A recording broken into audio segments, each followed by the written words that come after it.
45ஆம் அதிகாரம் 3ஆம் 4ஆம் வசனத்தை ஒருவர் சத்தமாய் வாசிக்க கேட்கலாம். ஏசாயா தீர்க்கதரிசன புஸ்தகம் 45ஆம் அதிகாரம் 3ஆம் 4ஆம் வசனத்தை வாசிக்க கேட்போம்.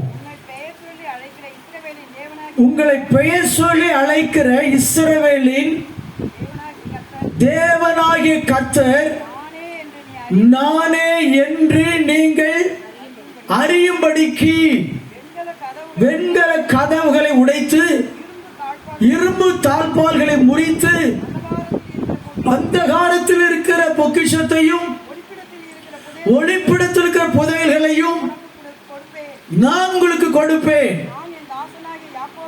நான் என் தாசனாகிய யாக்கோபின் நிமித்தமும் நான் தெரிந்து கொண்ட இஸ்ரவேல் நிமித்தமும் நான் உன்னை பெயர் சொல்லி அழைத்து நீ என்னை அறியாதிருந்தும் உனக்கு என் நாமத்தை தரித்தேன். அல்லேலூயா. சத்தமா சொல்லுங்க அல்லேலூயா. கர்த்தர் சொல்றாரு, ஐயா சகோதரா சகோதரி, நான் உன்னை பெயர் சொல்லி அழைத்தேன் என்பதை நீ அறியணும். உன் பேர் எனக்கு தெரியும், உன்னுடைய தலைமுறை எனக்கு தெரியும். உன்னை உற்பவித்த நாள் முதற் கொண்டு உன்னுடைய தாயின் கற்பத்தில் நீ கற்பந்தரிக்கப்பட்ட நாளில் இருந்து உன்னுடைய காலங்களை என் கரத்தில் வைத்திருக்கிறேன். உன்னுடைய நாட்களை நான் அறிந்திருக்கிறேன்.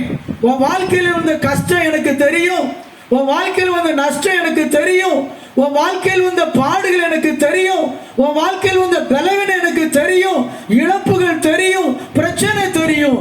காரணம், நான் வானத்துக்கும் பூமிக்கும் சர்வ வல்லமையுள்ள ஆண்டவர். அல்லேலூயா. சத்தமா சொல்லுங்க அல்லேலூயா. உங்களை பார்த்து ஆண்டவர் என்ன சொல்லுவான்னா, சிறுமந்தையே பயப்படாதே, உங்களுக்கு ராஜ்யத்தை கொடுக்க உங்க பிதா எப்படி இருக்கிறாரு? பிரியமா இருக்கிறாரு. நிறைய சொல்லுவாங்க, கன்வென்ஷன் பிரசங்கரை கூடும்போது முதல் கேள்வி கேட்பாங்க, நாங்க கேட்கறது இல்லை. நான் 40 வருஷமா சபை ஊழியரா, இன்னும் சபை ஊழியரா இருக்கிறேன். வடக்காத்தூருங்கிற ஒரு பெரிய சர்ச்சில் இன்னைக்கு வரைக்கும் நான் சபை ஊழியரா இருக்கிறேன். இன்னைக்கு எங்களுக்கு அங்கே ஒரு காத்திருப்பு கூடும், அதுக்கு 2 ஊழியக்காரரை ஒழுங்கு பண்ணிட்டு தான் நாங்கள் வந்திருக்கிறோம். ஸோ வெளியே ஊழியத்துக்கு செல்லும் பொழுது அங்கே சர்ச்சில் நடக்கிற ஆராதனைக்கு அந்த கூட்டங்களுக்கு ஒழுங்கு செய்து விட்டு போகிறது என்னுடைய காரியம். நம்முடைய ஆண்டவர் எல்லாவற்றையும் அறிந்திருக்கிற ஆண்டவர், எல்லாவற்றையும் அறிந்திருக்கிற ஆண்டவர். அவர் சொல்றாரு, நான் உன்னை பேர் சொல்லி அழைச்சிருக்கிறேன்ப்பா, உன் பேர் எனக்கு தெரியும், உன் பிரச்சனை எனக்கு தெரியும், உன் வாழ்க்கையில் வந்த நெருக்கம் எனக்கு தெரியும், உன் வாழ்க்கையில் வந்திருக்கிற நிந்தைகள் எனக்கு தெரியும், அவமானம் எனக்கு தெரியும். ஆகவே ஆண்டவர் சொன்னாரு, நீ பயப்படாத. அல்லேலூயா. நான் உன் மேல எப்படி இருக்கிறேன்? பிரியமா இருக்கிறேன், பிரியமா இருக்கிறேன். கர்த்தருக்கு மகிமை உண்டாகட்டும்.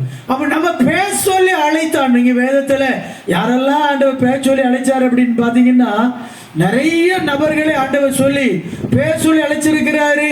சிலருடைய பெயரை மாத்தி இருக்கிறார். உனக்கு இனி இந்த பெயர் அல்ல, உன் பெயர் இனி வேறு பெயர். உங்களுக்கு தெரியும், முதல்ல ஆண்டவர் அங்க ஏதேன் தோட்டத்தில் பேரை சொல்லி கூப்பிட்டு வந்தார். ஆதாமே நீ எங்கே இருக்கிற? ஆதியாகமம் 3ஆம் அதிகாரம் 9ஆம் வசனத்துல பாத்தீங்கன்னா, கர்த்தர் ஆதாமை தேடி வந்தார். ஏன் தேடி வந்தார்? ஆதாமோடு பேசுவது ஆண்டவருக்கு பிரியம்.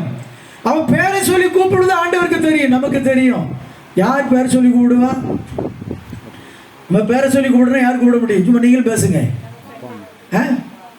முதல்ல கரெக்ட். பெற்றோர்கள் என்ன செய்வாங்க? நம்ம பெத்தவங்க நம்ம பேர் சொல்லி கூப்பிடுவாங்க.